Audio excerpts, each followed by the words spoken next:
Podereis ler a Bíblia de Gênesis ao Apocalipse e não encontrareis uma única linha que autorize a santificação do domingo. As Escrituras ordenam a observância religiosa do sábado, dia que nós nunca santificamos. O que é que nós vemos aí? Uma tradição, uma observância religiosa estabelecida pelos homens, um dogma. Por isso, meus queridos, que o fator adoração implica também a questão obediência, porque Deus tem um dia de adoração. Lá a Babilônia também vai ter o seu dia de adoração. O sábado é um sinal de Deus. Ezequiel capítulo 20, versos 12 e 20. Babilônia também tem um dia de adoração. Se o dia de adoração de Deus é o sábado, logicamente, o dia de adoração de Babilônia vai ser o quê? O domingo? Uma tradição humana católica. Então, fator adoração implica em quem se adora. Fator dia de adoração implica em dia que se observa, em dia em que se adora esse Deus. E a minha pergunta então é, meu amigo, a quem você está adorando? Minha amiga, que dia de adoração você está santificando?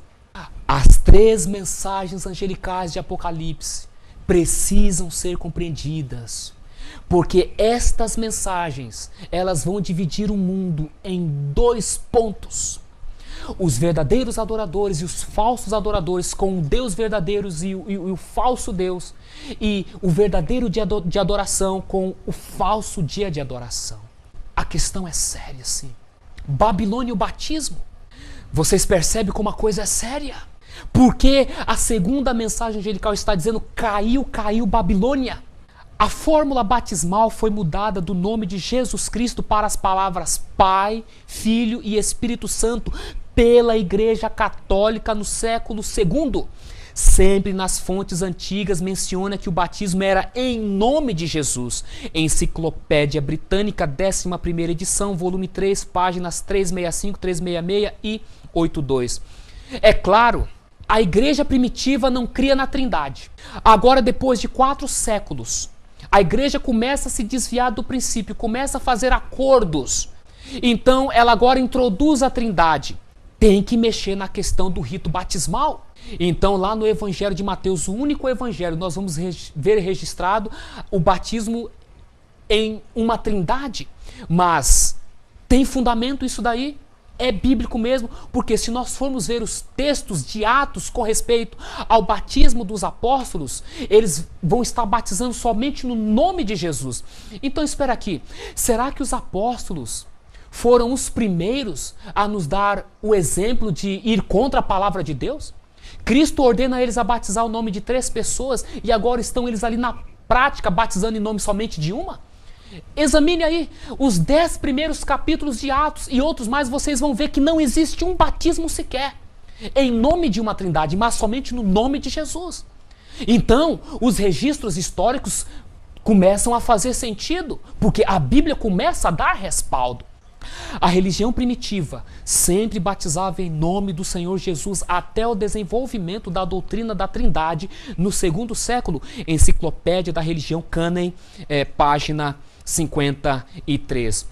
Séculos 3, 4, começando ali do século II, o paganismo começou a adentrar no cristianismo. O cavalo branco de Apocalipse, que representa a pureza, sai de cena com a morte dos apóstolos. O cavalo vermelho entra em cena porque os sucessores dos apóstolos começam a ser perseguidos por sustentar a pureza doutrinária. Mas o que? Quando chega no cavalo vermelho, eles começam a negociar para evitar a perseguição. E isso explica hoje porque a igreja cristã não é mais perseguida como foi. Houve acordos doutrinários. Servos de Deus começam a levantar durante a Idade Média, Wycliffe, Hus, Lutero, e começa a obra da reforma. E quando eles começam, a perseguição retoma, porque o poder dominante começa agora o quê? A mandar para as fogueiras, a mandar para os cadafalsos, a mandar para a guilhotina, a lançar nos mares, nas masmorras. Ou seja, Deus despertando homens a fim de despertar a sua igreja e trazê-la a um reavivamento. Só que esse reavivamento, essa reforma ainda não acabou, porque ela depende de mim e de você, para que seja concluída. Agora a grande pergunta é, você é um cristão sincero? Você é honesto? Está você mesmo comprometido com um assim diz o Senhor? Ou você, por temor da retaliação, do opróbrio, da perseguição, vai continuar se opondo a um assim diz o homem? Algumas pessoas têm dito que eu sou polêmico. E sabe, eu sou polêmico mesmo. Sabe por que eu sou polêmico? Porque a verdade é polêmica. A verdade, meus queridos, é polêmica. Os profetas foram polêmicos, os apóstolos foram polêmicos, os reformadores foram polêmicos. E você, se for um homem, uma mulher de Deus, uma serva, um servo de Deus, se você levar a sério um assim diz o Senhor, você inevitavelmente vai ser polêmico também. Sabe por quê? Porque o teu Salvador, o meu Salvador, foi o homem mais polêmico que existiu na face da terra. E aí? És tu um servo de Deus ou não? Faze tu o que manda o Senhor Jesus ou não? Porque ele deixou bem claro, se for meu amigo, farás aquilo que eu mando.